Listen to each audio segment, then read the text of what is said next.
The conference room fell silent, except for the sound of paper sliding across mahogany. Margaret June sat perfectly still, her lawyer's hand frozen mid-jet. Across the table, her brother David had gone pale. Their sister Emily was staring at a man in a gray uniform who had just spoken words that made no sense. The driver.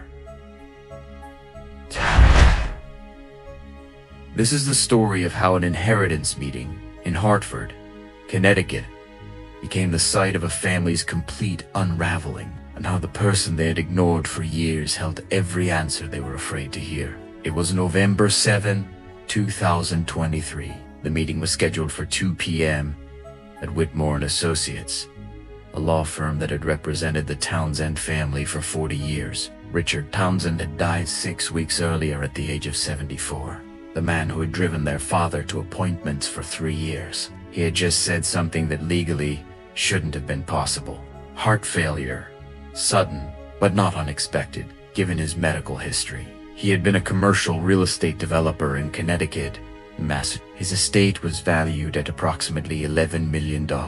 His 3 children expected a straightforward division. Richard had always said the business would go to David. The real estate holdings would be split, and certain personal assets would go to each child based on conversations they'd had over the years. There was a house in Westport worth $2.3 million. There were investment accounts. There were properties in Hartford, New Haven, and a commercial building in Springfield that generated $60,000 a month in rental income. The family had never been warm, but they'd maintained appearances. Margaret was 51, a cardiologist in Boston, married with 2 children. She had always been the responsible one, the one who visited their father regularly even when the conversations were difficult. David was 48, worked in finance in Manhattan, divorced twice, no children. He and Richard had a complicated relationship built on mutual disappointment and stubborn pride. Emily was 43, lived in Portland, worked in nonprofit administration, married to a woman named Claire. Richard had never fully accepted that relationship, and Emily had spent years trying to earn approval that never came. The lawyer conducting the meeting was Edward Whitmore, 70 years old, a man who had drafted Richard's will and knew the family's business dealings intimately. He sat at the head of the table with a leather portfolio in front of him. Margaret, David, and Emily sat on one side. On the other side sat 2 people they hadn't expected to see. One was James Morrison, Richard's driver for the past 3 years. He was 56. A quiet man with graying hair who had driven Richard to medical appointments, business meetings, and personal errands. The family had barely spoken to him beyond basic pleasantries. They knew he lived in East Hartford, that he was reliable, that Richard trusted him. Nothing more. The other unexpected person was a woman named Grace DeLuck, 41, who introduced herself as a paralegal from a firm in Boston. Her presence had not been explained. Edward Whitmore opened the meeting with standard language. He expressed condolences. He explained that they were gathered to review Richard Townsend's last will and testament, executed on March 14, 2023, 8 months before his death. He confirmed that all parties named in the will were present or represented. Margaret glanced at James Morrison. Why would a driver be named in the will? A small bequest, perhaps 4 years of service. Whitmore began reading. The language was formal, legal, dense. He covered the standard clauses, the appointment of executor, the distribution framework. Then he reached the specific bequest to Margaret June, his daughter. Richard left his personal book collection, valued at approximately $40,000, and a trust fund of $200,000 designated for her children's education.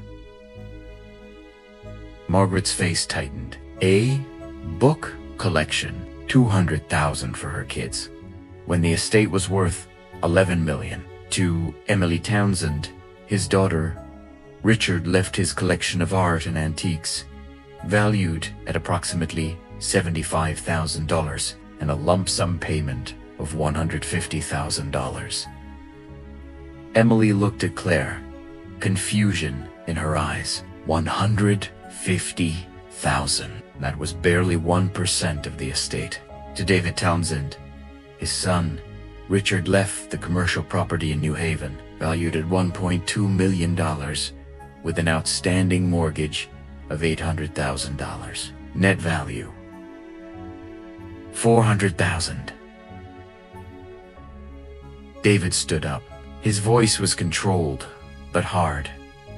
What about the business? What about the Westport house?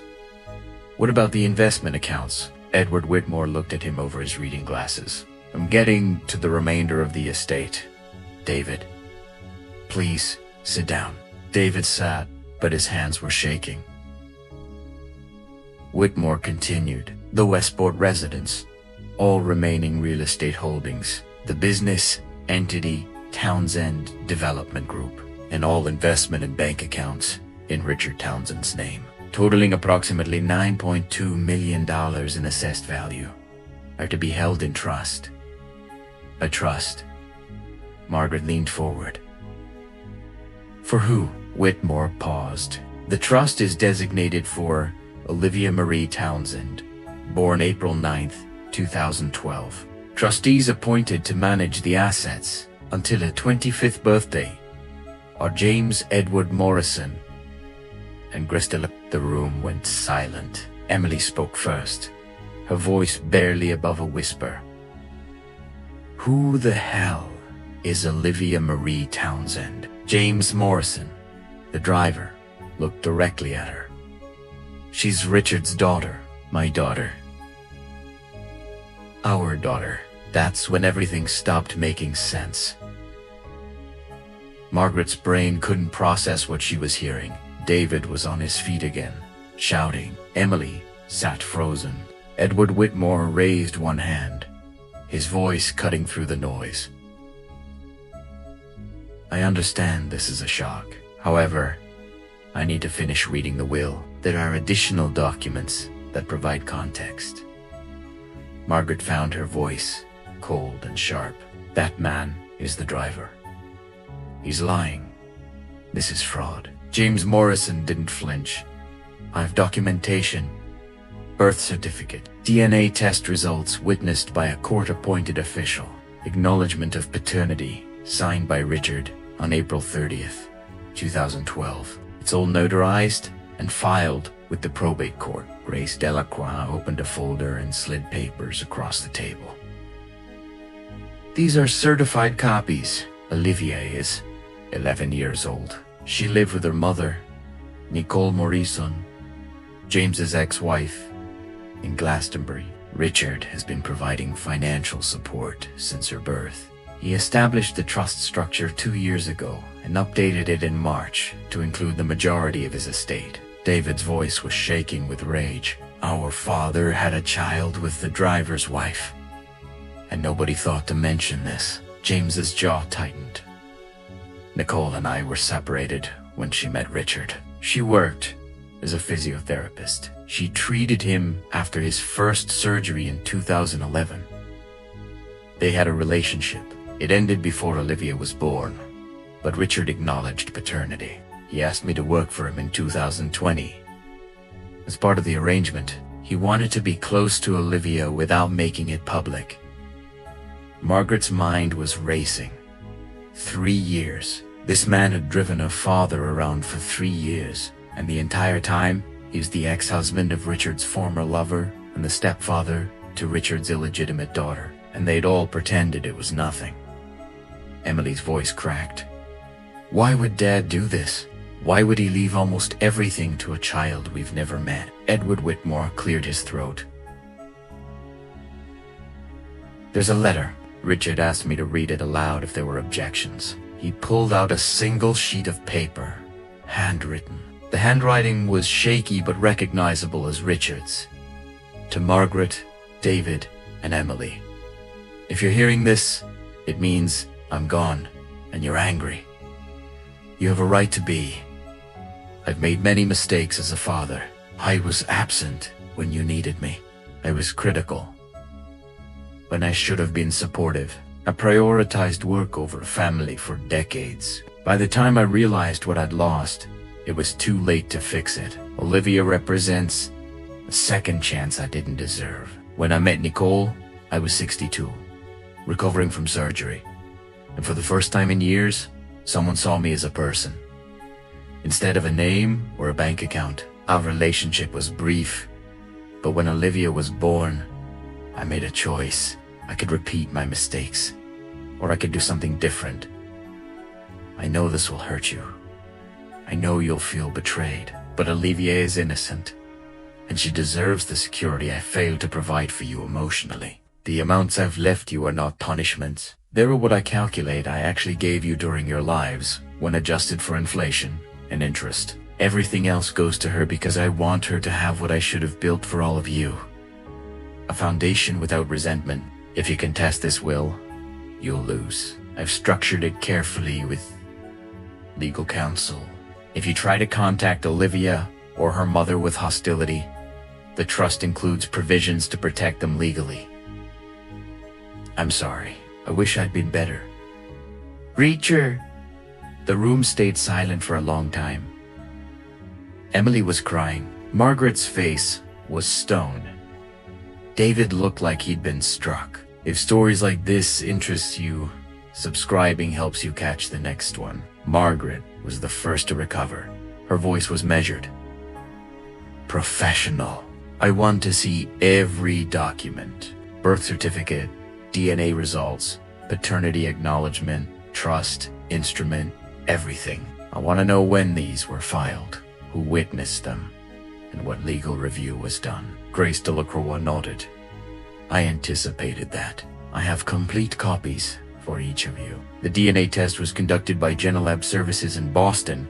Results certified on May 2nd, 2012. Paternity acknowledgement was signed in front of a notary on April 30th, the same year. The original trust was established in March 2021, amended in March 2023. All documents have been reviewed by probate court. The estate was appraised by an independent firm in September. David's voice was hollow. So he planned this. 4 years, while we visited him, while we talked about the business, while Margaret brought the grandkids to see him. He was planning to cut us out. He didn't cut you out, James said quietly. He left you what he felt was fair. Fair. David's laugh was bitter. $400,000 after I've spent 20 years trying to build that business the way he wanted. After every Sunday dinner, every argument about expansion, every time he told me I wasn't doing it right. You weren't cut out for it, James said. Richard told me that. He said you were too aggressive, too impatient. You nearly bankrupted the Springfield property in 2018 with an over-leveraged renovation. He had to step back in and fix it. He said, leaving you the whole business would destroy it in 5 years. How dare you? David's voice was dangerous. You don't know anything about me or that business. I drove him to every meeting for 3 years. I sat outside offices while he argued with creditors, partners, city councils. I heard him on the phone. I know exactly what he thought of your business judgment. Margaret held up a hand. Enough. She looked at Edward Whitmore. What are our options legally? Whitmore folded his hands. You can contest the will. You'd need to prove either that Richard was not of sound mind when he executed it, which will be difficult, given that he was examined by 2 independent physicians in March, who certified his mental competency, or that there was undue influence or fraud. Given the documentation and the timeline, I don't believe you'd succeed. Emily's voice was small. What about Olivia? Can we meet her? James and Grace exchanged a look. Grace spoke. That's up to Nicole. Right now, given the circumstances, she's not comfortable with contact. Olivia knows Reacher as someone who helped her family. She doesn't fully understand the inheritance or the family dynamics. Nicole wants to protect her from hostility. "She's our sister," Emily said. "Half.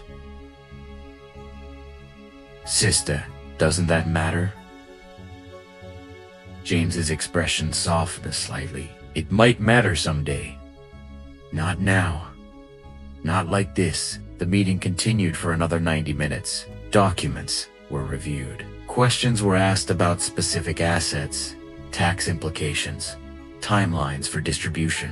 The trust structure was explained in detail. Olivia would receive managed distributions from the trust starting at 18, with full control at 25.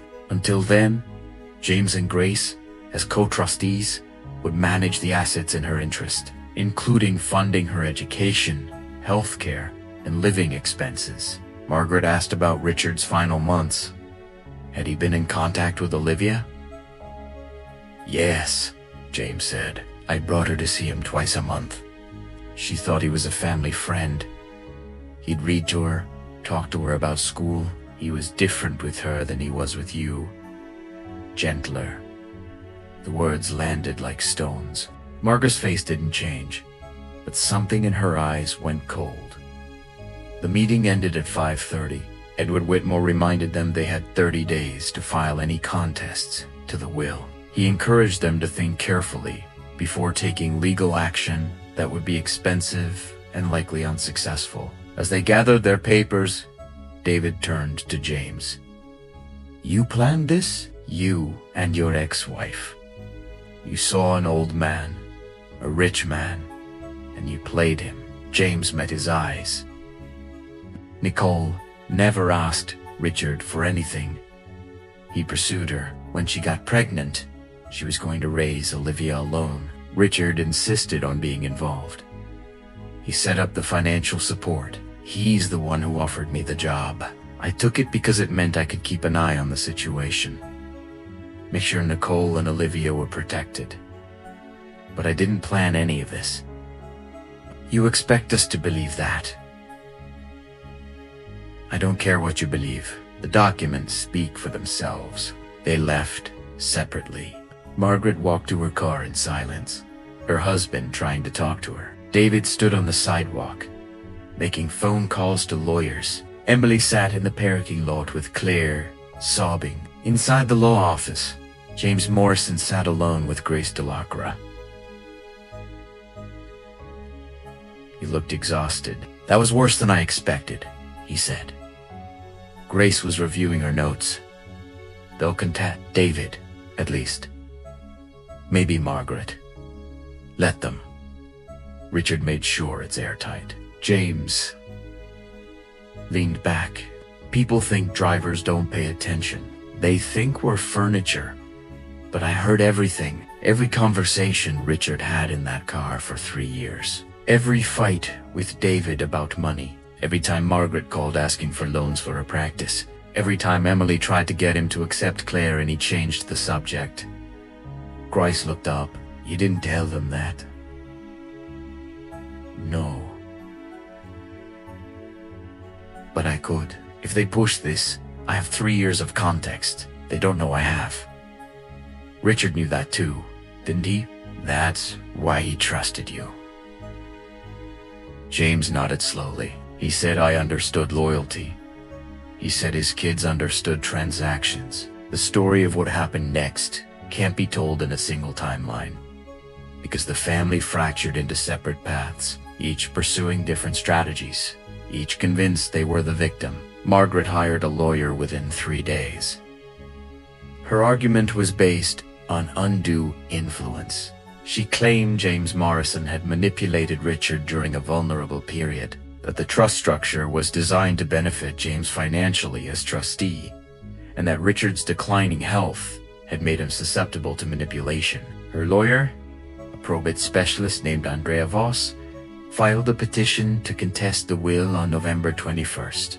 The petition requested a full review of Richard's medical records, all communications between Richard and James Morrison, and financial records showing any payments or benefits James had received. What Margaret didn't expect was how much documentation existed to counter her claims. Edward Whitmore responded with a comprehensive filing, Medical records from March 2023 showed Richard had been examined by Dr. Leonard Park, a geriatric psychiatrist who had conducted a thorough mental status evaluation. The report stated Richard demonstrated clear understanding of his assets, his family relationships, and the implications of his testamentary choices. His MMSE score was 28 out of 30. He showed no signs of dementia, confusion, or impaired judgment. Additionally, Richard had recorded a video statement on March 15, 2023, the day after executing the will.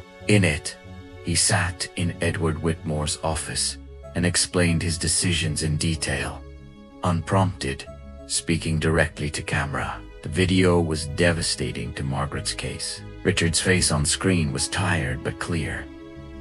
His voice was steady. "I'm making this recording because I know my children will be angry when they learn about Olivia and the trust. I want there to be no doubt that this is my choice, made freely, with full understanding. Margaret has always been the most responsible of my children, but she's also the most entitled. She believes hard work equals deserving, and she's worked hard, but she also married a man from a wealthy family. Her home in Boston was purchased with her husband's family money. Her children attend private school, paid for by their paternal grandparents. She doesn't need my money. She wants it because she believes it's owed to her. David has potential, but no discipline. He's impulsive. He makes emotional decisions in business and then blames others when they fail. I gave him opportunities in the company, and he squandered them. The Springfield property nearly went into foreclosure because he approved a renovation without proper permits or financing. I had to inject $400,000 to save it. He's never acknowledged that. Leaving him the business would be like handing him a loaded gun. Emily is the kindest of my children, but she's been hurt by my rejection of her marriage. You regrettat. Claire is a good person, but Emily has spent her adult life waiting for my approval, and I failed to give it. Money won't fix that. Olivia is 11. She has a whole life ahead of her. She didn't choose this situation. She deserves security. James Morrison has been loyal, discreet, and honest. He could have used his position to manipulate me or extract money. Never did. He could have told my children about Olivia years ago and caused chaos. He kept confidence. I trust him to protect Olivia's interests. This is my decision. I'm not being manipulated. I'm not confused. I'm trying, for once, to do something right. When Andrea Voss saw the video, she told Margaret the case was unwinnable. Margaret refused to drop it. She was convinced there was something they were missing, some proof of wrongdoing that would unravel the whole structure. She began investigating James Morrison's background. She hired a private investigator named Colin Reed. His job was to find anything that would suggest James had planned this from the beginning, that he'd positioned himself deliberately to exploit Richard. What Colin found instead was a story that made Margaret's narrative fall apart. James Edward Morrison had grown up in New Britain, Connecticut. His father had been a factory worker, his mother a school secretary. He'd joined the army at 19, served 4 years, received an honorable discharge. He'd worked various jobs: warehouse supervisor, delivery driver, He'd married Nicole Traynor in 1998. They'd had a stable marriage for 10 years before growing apart. No abuse, no drama, just two people who wanted different things. They'd separated in 2010, divorced in 2011. Nicole had worked as a physiotherapist at a rehabilitation center in West Hartford. That's where she'd met Richard Townsend in October 2011. Richard had been recovering from rotator cuff surgery. Nicole had been his therapist for 6 weeks. They'd started talking during sessions. Richard had been charming, attentive, interested in her life. Nicole had been lonely. It had progressed from there. The relationship lasted 4 months. It ended in February 2012 when Nicole discovered she was pregnant, and Richard made it clear he couldn't offer her a real relationship. He was still grieving his wife, who had died in 2009. He wasn't ready for commitment, but he'd insisted on taking responsibility for the child. Nicole had been hurt, but practical.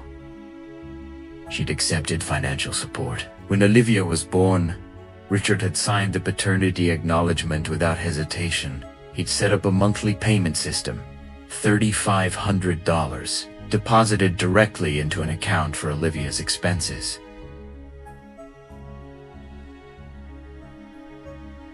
James had remained friendly with Nicole after their divorce. When Olivia was born, he'd stepped into a co-parenting role naturally. He'd never legally adopted her, but he'd been present. Birthdays, school events, doctor's appointments. In 2020, Richard had approached James through Edward Whitmore's office. The proposition was unusual but straightforward. Richard wanted to be more involved in Olivia's life, but he wanted to do it quietly. He didn't want media attention, didn't want his other children to know yet, didn't want to disrupt Olivia's sense of normalcy. He offered James a job as his driver. Salary was $75,000 a year. The arrangement would allow Richard to see Olivia regularly under the pretense of James bringing her to visit during work hours. James had been skeptical, but Nicole had encouraged it. The salary was good, and it meant Richard's involvement would be structured and supervised. Colin Reed's investigation found no evidence of manipulation, no sudden wealth for James or Nicole. No suspicious payments, no history of fraud or con artistry, just ordinary people navigating an extraordinary situation.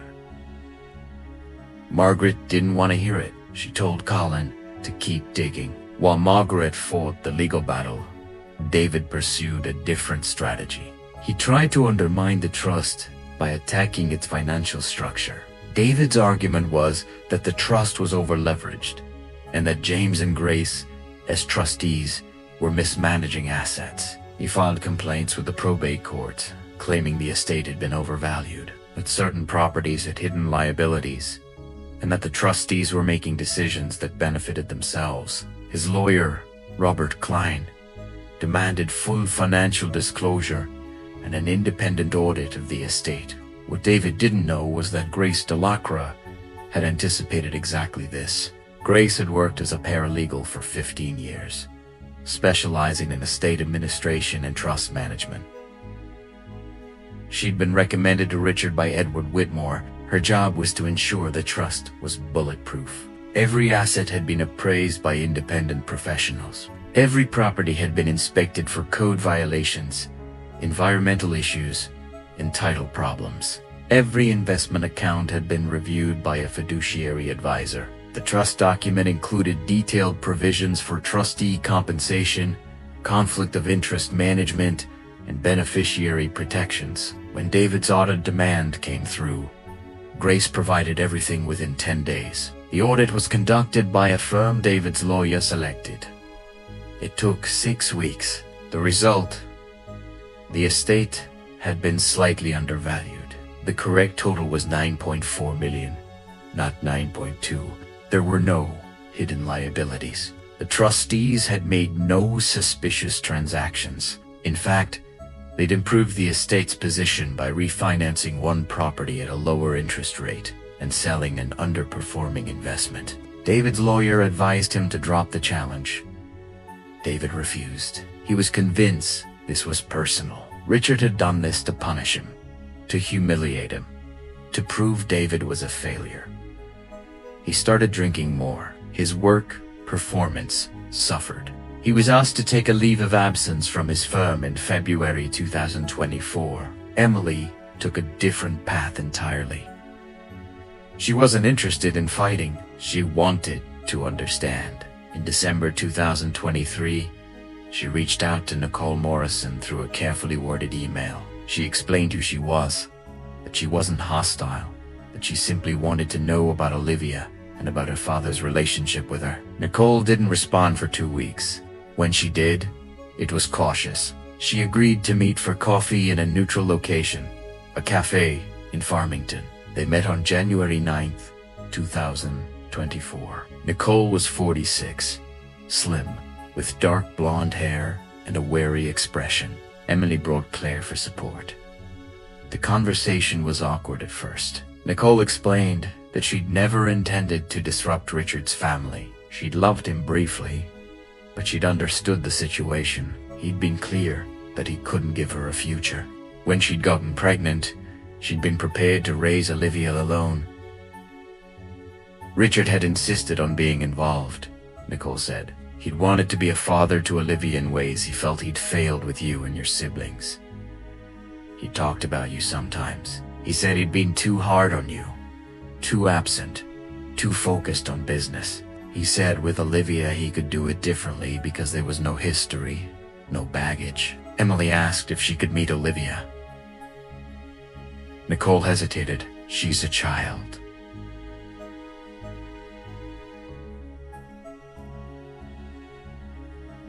This is complicated. She knows Richard died, but she thinks he was just a family friend who helped us. She doesn't understand about the inheritance or the conflict. I don't want her to feel like she's the cause of a family war. I don't want that either, Emily said. I just want to know my sister. Nicole softened slightly. Maybe someday. Not yet. They talked for 2 hours. Nicole showed Emily pictures of Olivia, a bright girl with Richard's eyes, interested in science, good at math, shy around strangers. She played violin. She loved hiking. Emily cried in the car afterward. Claire held her hand. That's when Emily made a decision that shocked everyone. She withdrew from any contests of the will and released a statement through her lawyer saying she accepted Richard's choices and wished Olivia well. Margaret and David were furious. They saw it as betrayal, as weakness. But Emily had realized something they hadn't. Fighting the will wouldn't bring Richard back. It wouldn't change the past. It would only poison the future. In March 2024, Margaret's legal challenge was formally dismissed. The judge ruled that Richard had clearly been of sound mind, that the documentation was thorough, and that there was no evidence of undue influence. Margaret was ordered to pay court costs. Se appelled. The appeal was denied in June. David's financial challenges were dismissed in April. He was also ordered to pay costs by July 2024. Both Margaret and David had spent over $300,000 combined on legal fees. They'd achieved nothing except confirming that Richard's will was exactly what he'd intended. But the story doesn't end there. In August, something unexpected happened. David received a phone call from James Morrison. James's voice was even professional. I need to talk to you about the Springfield property. David's first instinct was to hang up. But curiosity won. What about it? The building needs major electrical work. The city inspector flagged it during routine review. If we don't upgrade the system, we'll lose the occupancy permit. Cost estimate $280,000. So, that's your problem now. Actually, James said, it's yours. The property is in your name. You inherited it. The trust doesn't cover it.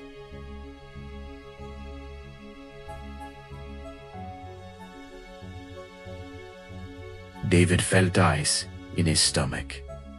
You're lying. Check the will. The New Haven property was transferred to you, free and clear.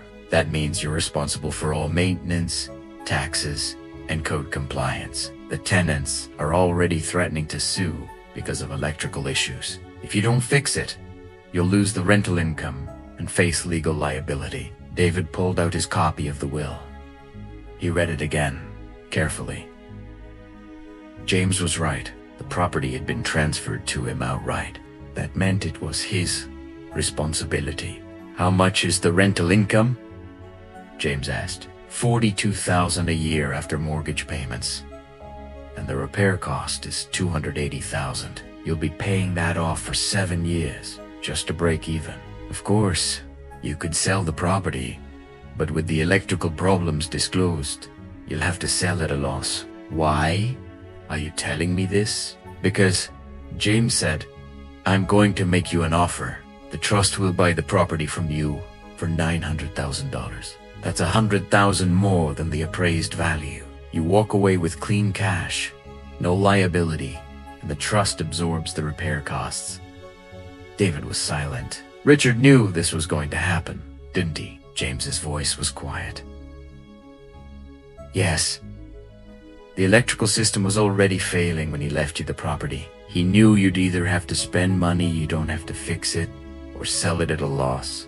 This way, you get a fair price, and the trust gets a property you can afford to renovate properly.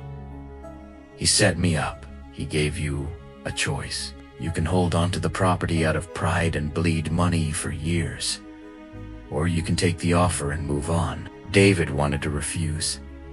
He wanted to tell James to go to hell, but he looked at his bank account, thought about his leave of absence from work, thought about the legal fees he'd already paid. He accepted the offer in September.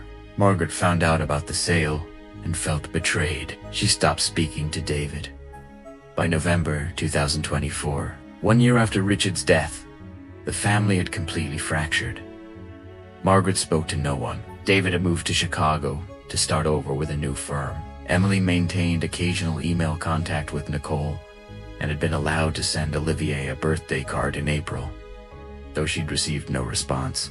The inheritance that was supposed to secure the family's future had destroyed it. In December 2024, Edward Whitmore requested a meeting with Margaret, David, and Emily. He said he had something additional from Richard that he'd been instructed to deliver 1 year after the will reading. Only Emily agreed to attend. She met Whitmore in his office on December 10th. He handed her a sealed envelope addressed to all three of them in Richard's handwriting. Inside was a letter, longer than the first one. "To my children, if you're reading this, a year has passed since you learned about Olivia. I assume you've been angry. Perhaps you've fought the will. Perhaps you've fought each other. I expected all of that. I want you to understand something. I learned too late in my life. Inheritance isn't about money. It's about what you pass on that can't be counted. I gave you financial stability growing up. I gave you education. I gave you opportunities. But I didn't give you the thing that mattered most. My time, my attention, my emotional presence. I was building an empire, and I told myself it was for you. But really, it was for me. It was about my ego, my fear of being ordinary, my need to prove something to a father who died disappointed in me. By the time I realized what I'd lost, you were adults. Our patterns were set. You saw me as a source of money and criticism. I saw you as extensions of my ambitions. We didn't know how to be anything else to each other. When Olivia was born, I had a chance to do it differently. No history, no expectations. Just a little girl who didn't care about my money or my business. She cared that I read to her. She cared that I listened when she talked about school. She made me remember what it felt like to be a father instead of a financier. I left her the money because I gave her what mattered, and I wanted to give you what I failed to provide. A reason to examine your own lives. Margaret, you're brilliant and capable, but you measure your worth by achievement. You've built a successful career, but are you happy? Do your children know you the way you wish you'd known me? David, you're talented, but you've spent your life trying to prove something to me that I should have seen without proof. You don't need my validation. You never did. But you've built your identity around seeking it. And now that I'm gone, you'll have to decide who you are without that fight. Emily, you're the one who understood love, but you spent too much time waiting for mine. I hope you've learned that you don't need permission to be yourself. I'm sorry I made you feel like you did. The money I left Olivia isn't a punishment to you. It's an investment in a child who still has time to build a life that isn't defined by what her father failed to give her. If you're still angry, I understand. But if you have even a small part of you that's willing to see this differently, I hope you'll find a way to know Olivia someday. Not because you're entitled to her, but because she deserves to know she has family who can love her without resentment. That's the real inheritance I'm hoping for. Emily read the letter 3 times. She cried, then laughed, then felt something she hadn't felt in years. Relief. She made copies and sent them to Margaret and David. Neither responded, but in February 2025, 14 months after Richard's death, something shifted. Emily received an email from Nicole. Olivia had asked about her siblings. She'd overheard a conversation and understood there were 3 people out there who were related to her. She wanted to know if they wanted to know her. Emily responded immediately. Yes. Nicole suggested a slow process. Letters first. Maybe a phone call. Eventually, maybe a meeting. Emily wrote to Olivia. She told her about herself, about Claire, about what it had been like growing up with Richard as a father. She didn't hide the complicated parts, but she didn't make Olivia responsible for them either. Olivia wrote back. Her handwriting was careful, a little shaky. She said she missed Richard. She said she was nervous about having siblings. She said she played violin and liked chemistry. They exchanged 3 more letters. In June, they had a video call. Olivia was quiet but curious. She asked Emily what Richard had been like when he was younger. Emily told her the truth. Complicated, difficult, but capable of love, even if he didn't always know how to show it. In August 2025, Emily and Claire drove to Glastonbury. They met Olivia and Nicole for lunch at a small restaurant. It was awkward, careful, tentative, but it was real. Olivia asked if Margaret and David would ever want to meet her. Emily said honestly, I don't know. But Yope. So Margaret never responded to Olivia's existence. She buried herself in work, cut off contact with Emily, and spoke about Richard only once, to her husband, late one night after too much wine. She said he wanted us to fail. He wanted to prove we were as cold as he was. Her husband said gently, or he wanted you to prove you weren't. Margaret didn't answer. David had a different journey. In March 2026, he was in therapy, working through decades of anger and need for approval. His therapist asked him what he'd wanted from his father. David said, I wanted him to see me. And did he? David thought about the Springfield property, the electrical problems Richard knew about, the offer James had made on behalf of the trust, the fact that Richard had given him an exit that preserved David's dignity. Maybe, David said, in his own way.